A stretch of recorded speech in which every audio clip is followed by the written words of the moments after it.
Hello everybody, I am Jay Shady and you are listening to The Voice of Reason. So, little late with this Raw review. I know, it's Tuesday night, it's not Monday, so fucking sue me, you know?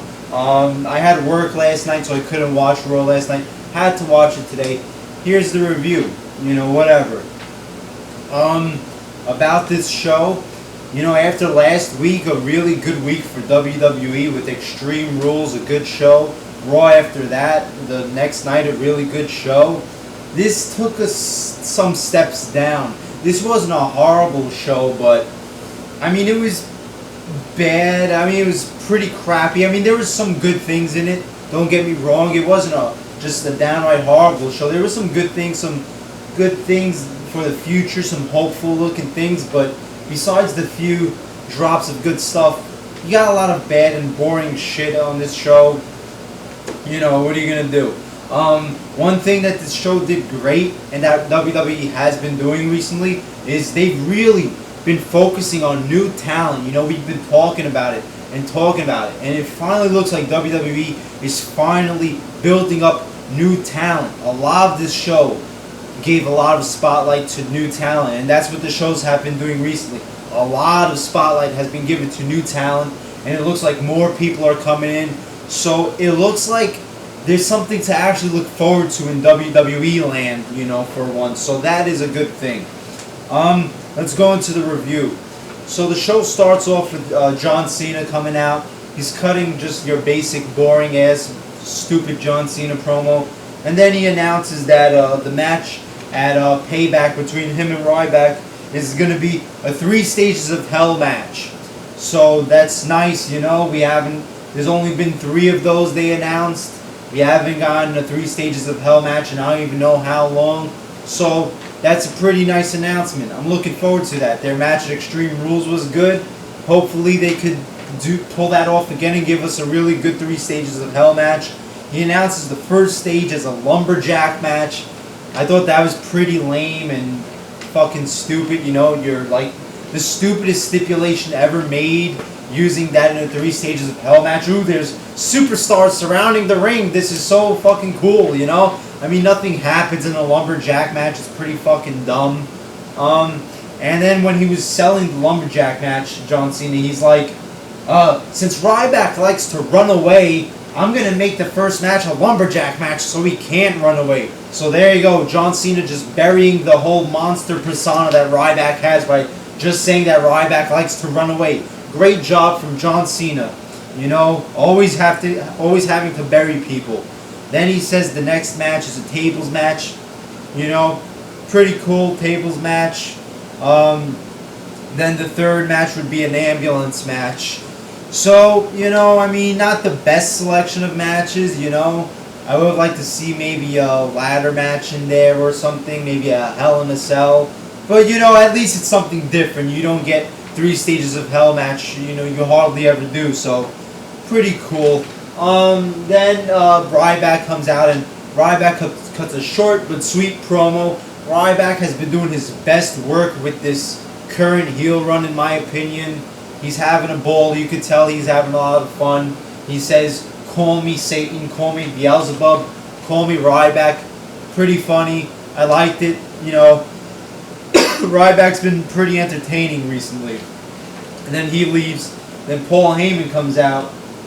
And Paul Heyman starts talking. He's saying that Curtis Axel, after taking out Triple H last week, he's going to continue to make a name for himself. And he's going to face John Cena tonight, and John Cena accepts. So you have that match set for tonight. It was an okay opening segment, there's been better, but there's definitely sure been worse than that. So it was an okay start to Raw. Next up was your first match of the night, a match that we've gotten a billion fucking times now. Alberto Del Rio versus Big E Langston. This is the 3rd time in the span of a week that we've gotten this fucking match. And what did I do? I fast forwarded this motherfucker. Didn't watch it, If they're giving the same crappy movie on TV every day, I'm not gonna watch it. So, they give me the same shitty match on every WWE show, not gonna watch it. Don't care. Alberto Del Rio won, whatever. Who gives a fuck? And then you get Dean Ambrose versus Kofi Kingston for the United States Championship. And this was a really good match. You know, this was one of the things that made this show, you know, watchable and enjoyable. This is one of the good parts of the show. Dean Ambrose, you know, this guy's got nothing but great things in the future. I think he's going to be the next face of the company. He definitely should be. Just a great fucking talent, you know, and to think that this is just the beginning of his career, that's fucking scary, you know. I think this guy could really, really do some fucking amazing things. This was a really good match. A lot of fast-paced stuff. These guys work well together. They have a lot of chemistry. Dean Ambrose gets the win with his front-face bulldog type thing that he does, his finisher. Retains the belt. Really good match. Then you get, right after that, Seth Rollins and Roman Reigns versus Team Hell No. So like a nice 35-40 minutes of great fucking television. That's why this Raw wasn't just downright horrible. There was some good stuff to watch. You know, it's like the Shield is just, they've been so fucking good lately that you're ensured that at least a half an hour of television on Raw is going to be good. If it wasn't for the Shield, there'd be nothing on this show to watch. The Shield is single-handedly making me stay, making me keep on watching, you know, Raw, watching WWE. This was a fantastic match. It wasn't as good as last week's match, but that's hard to do. I thought last week's match was a 5-star match, but this match was really fucking good. Daniel Bryan was like on fucking cocaine, doing crazy fucking offensive shit, just like jacked up, you know, like fucking going crazy, going bad shit. It was awesome. Some great fucking moves. Just, you know, what you expect. Another fucking stellar performance from the Shield. You know, I mean, the Shield, these young guys, it's like their first few months in the company, and they're stealing the spotlight and doing better shit than all the veterans like fucking boring-ass Randy Orton and John Cena, you know? So, great match. Seth Rollins fucking kicks Kane in the head with his knee. Gets the pin, Shield retains, great fucking match. Then you get an update on Triple H. He sustained injuries from the sledgehammer shot at Extreme Rules. He wasn't cleared to appear on Raw tonight, but he'll probably be there next week. Who gives a fuck?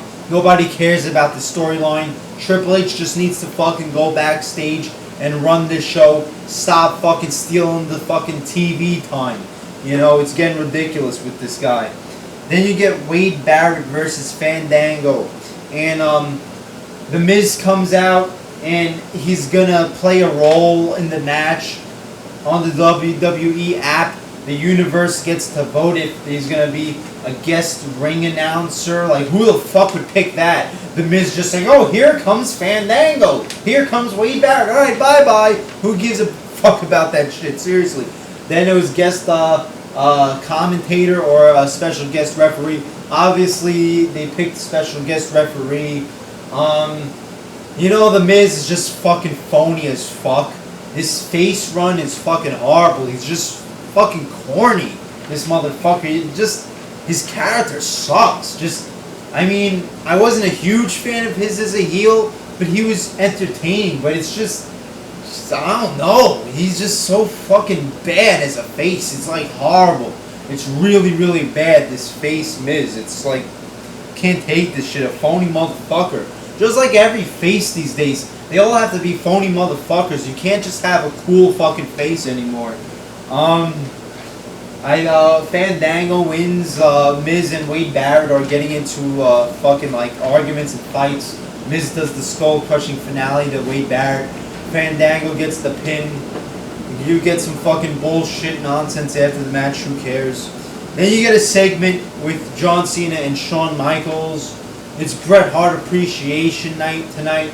But, you know, we didn't even get Bret Hart coming out. Apparently the Appreciation Night started after Raw. Like, who gives a fuck, you know? You couldn't have Bret Hart come out and do a segment because they were in Canada, you know? It doesn't make sense. Why is it an Appreciation Night if it's not even on fucking TV? Whatever. But Shawn Michaels is there. Shawn Michaels is with John Cena, and Shawn Michaels is giving John Cena advice, and he's giving him words of wisdom. All of a sudden, John Cena and Shawn Michaels are best fucking friends, you know? Whenever a legend is around the fucking arena or the fucking state, WWE always has to make the legend make out with John Cena and make John Cena look to be the fucking poster boy, the fucking guy with the torch. That all the legends are like, yeah, you're keeping the company intact. You're, you know, keeping my legacy intact by running this company. You know, fuck that shit. But yeah, one thing about Shawn Michaels here. Shawn Michaels was sporting a fucking beard. You know, I didn't even notice it was Shawn Michaels at first. I saw the beard, I was like, wait, that's fucking Shawn Michaels. You know, it was just fucking weird looking. You know, I'm not trying to like talk about another man's looks here, but seriously, this is actually something I want to talk about. You know, Shawn Michaels used to have like a cool 5 o'clock shadow sometimes, but this was like a full-on fucking beard. Now, you know, this just isn't Shawn Michaels, you know? I just realized this. This isn't the Shawn Michaels that I grew up on, you know, that I idolized as a child and I was influenced by. You know, the guy with the flashy attire, the boy toy shit, the fucking long-ass earrings, the zebra fucking pants, the zebra hat.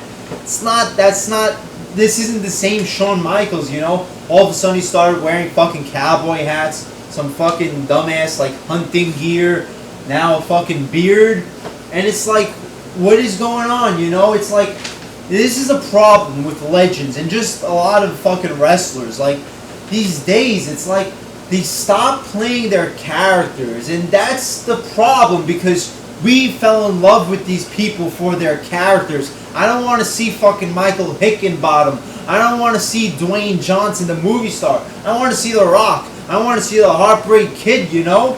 Why are these people, like, all of a sudden they're just playing themselves, you know? It's like if you're fucking watching a movie, you know, and let's say Al Pacino is playing Al Pacino in Scarface. He's not playing Tony Montana, you know? How stupid would that be? And this is the same thing. I mean, this is a show. You're supposed to be playing a character, but now all of a sudden it's about this realistic shit. They're just playing themselves, you know? It's like fucking boring, you know? You get this all the time, like Edge comes back, you know, he makes an appearance and he's fucking trying to help out John Cena. We're supposed to fucking forget that Edge hated John Cena, that they had year-long rivalries, that they were always fucking having wars with each other, but now he's sucking John Cena's dick. This is like, you know, I mean, why can't they just be their fucking characters anymore, you know? Whenever Jesse the Body Ventura came out or did commentary, he was Jesse the Body Ventura. Why can't fucking Michael Hickenbottom be Shawn Michaels on this show? It's a show. You're supposed to be playing a character. You know, the death of kayfabe has just ruined the wrestling business. And I know you're going to say, well, they had to kill off kayfabe because everybody started realizing that wrestling was fake. No, that's bullshit, because everybody knows a movie is fake, but it's not like in a movie the people are playing themselves. They create a fucking environment that you suspend your disbelief in, and you start to take, you know, the reality of the movie in, because they're keeping you invested into the reality of the movie, the environment and all that shit. Same thing with this, you know? But it's like every chance they get, they try to tell you that, oh, this is my personality and this is who I really am, and it just fucks everything up, you know? I mean, they need to go back to just sticking to kayfabe. Stop just fucking playing their actual selves. It's ridiculous. Anyway, enough with that rant. Then you get 3MB versus Tons of Funk and fucking Khali. You know, why am I gonna... I'm not gonna talk about this match. It doesn't deserve my review or my critique. Obviously, this is for fucking 2-year-olds and like 89-year-olds, you know. It's fucking insulting my intelligence. I'm not gonna talk about it. Then you get the highlight reel with Chris Jericho, and Paul Heyman is his guest. You know, this was an okay segment for what it announced, but besides what it announced, it was pretty lame. Chris Jericho just, I don't know, he's just lost it. You know, he's not working anymore in this PG environment. He's coming off as corny, coming off as lame, and he used to be one of the best talkers, you know, ever. And he's just so fucking just boring sometimes, you know, and just cheesy as fuck. But this did have a big announcement in the segment. Chris Jericho tells Paul Heyman, I want to know about your client, CM Punk, what's going on with him. Paul Heyman tries to keep the information a secret, confidential, but Chris Jericho keeps on egging him on, and Paul Heyman says that, CM Punk is in Chicago, and he'll eventually announce when he's going to return. And Chris Jericho was trying to coax Paul Heyman into having agreeing to a match with CM Punk versus Chris Jericho at Payback in 3 weeks, the next pay-per-view, which is at Chicago. Paul Heyman agrees. So there we go. The announcement of CM Punk's return. Thank fucking God, because, I know, before CM Punk left, I was saying that we need some time off from CM Punk because he was starting to get annoying. But we've had our time off, and now it's time for CM Punk to come back, because he is. After you see what the world of WWE is like without CM Punk, he is the best thing they have going. So definitely looking forward to CM Punk coming back. Very excited. Then you get the Divas match. Obviously, I fast forwarded this. Then you get Sheamus and Randy Orton versus Team Rhodes Scholars. This was a boring, long fucking match. Why did this match have to be like 20 fucking minutes? Did anybody think that, Sheamus and Randy Orton weren't going to win this match? It's not like it was a match where you were like, oh, I wonder who could win. This shit was 20 minutes for a conclusion that everybody knew was coming. I can't take these motherfuckers, Sheamus and Randy Orton. It's just horrible. Just fucking burying fucking Sandow and Cody Rhodes. Sheamus is beating up fucking Sandow, I think. Randy Orton is just annihilating Cody Rhodes ringside. Sheamus does the bro kick. Randy Orton's just on the fucking ring apron, just waiting for the victory. Like, they have no fucking opposition. Just no fucking fear. Nothing that intimidates them. They're just so fucking high and mighty. How great would this have been if after the end of the match they both celebrate and Randy Orton just RKO's Sheamus? How great would that have been? But no. This just sucks. This match sucked. They both fucking suck. I hate them. They need to fucking just go. Seriously. Then you get... Well, before this, before I talk about the main event, apparently there was a vignette that aired during the commercials, but I didn't get to see it because I fast-forwarded because I was watching on DVR. But I looked at it afterwards, and it was... what is it, like Bray Wyatt, I think the guy's name is fucking, Husky Harris, but he's remodeled himself as, I think it's Bray Wyatt or Bry Wyatt, I fucking forgot. But yeah, they aired a vignette, apparently he's coming, he has this thing going on, I don't watch NXT so I don't know what's going on, he has this thing, the Wyatt family, and it was one of the greatest fucking vignettes I've ever seen. Holy shit, is this character fucking awesome. And I've only seen fucking 2 minutes of him. Basically, it's Husky Harris, from the Nexus, remodeled as Bray Wyatt. He's from a hillbilly type town, and he's like a cult leader. It was like some fucking Texas Chainsaw Massacre, Last House on the Left, Charles Manson type shit. It was fucking creepy, fucking scary. It looked like it was like a Wes Craven horror movie from the 70s. Holy shit. What an awesome vignette, just so original and different. And damn, it's like, wow. After such a long time of them not having a clue what to do with new talent and the young guys, all of a sudden they're hitting shit on all cylinders when it comes to new talent. I am so fucking excited to see the Wyatt family come on Raw. Hopefully they get treated fucking great, they don't get buried. They get treated as, serious fucking people. They do some crazy shit, some crucifixions or some shit, abductions, some like fucking Texas Chainsaw Massacre, Hills Have Eyes type shit. Because this whole group, the Wyatt family, is being billed as like some type of Charles Manson cult shit. Just the fucking things, the ideas and the storylines that could come from this is fucking great. Great fucking vignette. If you didn't watch Raw, didn't watch this promo that they showed, check it out. Bray Wyatt, YouTube it. Great fucking vignette. Very creepy. Then you get the main event, Cena versus Curtis Axel. This was a okay match, like okay to good. You know, it started off pretty boring, but at the end it definitely picked up. I definitely fucking went crazy when Curtis Axel did the perfect plex. Everybody in the arena fucking erupted. Awesome moment, you know. It did pick up a lot at the end. It got very exciting. And then an ambulance pulls up outside again, like when Ryback pulled up the ambulance last week. Cena goes out the ring to go up to the ambulance. He gets counted out, and then my fucking DVR cut off. So I guess Raw went overtime, so I didn't get to catch it. But I read that Ryback comes out, beats the shit out of Cena, while Curtis Axel and Paul Heyman are celebrating because they beat John Cena by countout. So, you know, Curtis Axel gets a victory over Triple H, gets a victory over John Cena. Yeah, they weren't pinfalls or submissions, but still, he didn't fucking lose. You know, if this was WWE last year, Curtis Axel would have been buried last week by Triple H and this week by John Cena. But yeah, apparently WWE actually knows what they're doing when it comes to future talent. And you know, I gotta give them props. So, you know, this Raw was, when I'm talking about it, it seems like it was okay. It was kind of crappy, but you had some good stuff for the future talent. The Shield stuff was fucking phenomenal. Like 30 to 40 minutes of good television. The announcement of CM Punk coming back was pretty cool.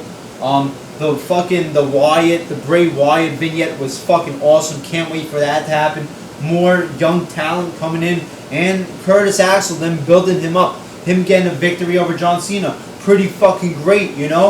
So, yeah, WWE still has a lot to correct. They still have fucking dumb PG shit like Tons of Funk. They still have a lot of stale guys like Randy Orton and Sheamus that just need reinventions. And John Cena that needs some retooling and fixing. But, damn, the young talent finally is getting attention. Finally is being handled right.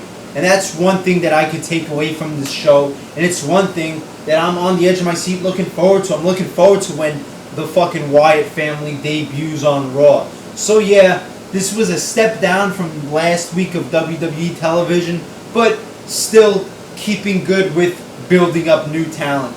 So, you know, below average show, you know, when you think about it overall, but like I said, some okay stuff and some really good stuff. There you go. Sorry this review is late, but I'm going to be back in the swing of things starting now. No more slacking off. Tomorrow I'm going to do my fucking long-awaited next Q&A video. I know it's been 2 fucking weeks, but I'm coming back, baby. I'm coming back with a bang. Okay, there you go. I'm Jay Shady, the voice of reason. Like, comment, subscribe, and I'll see you later.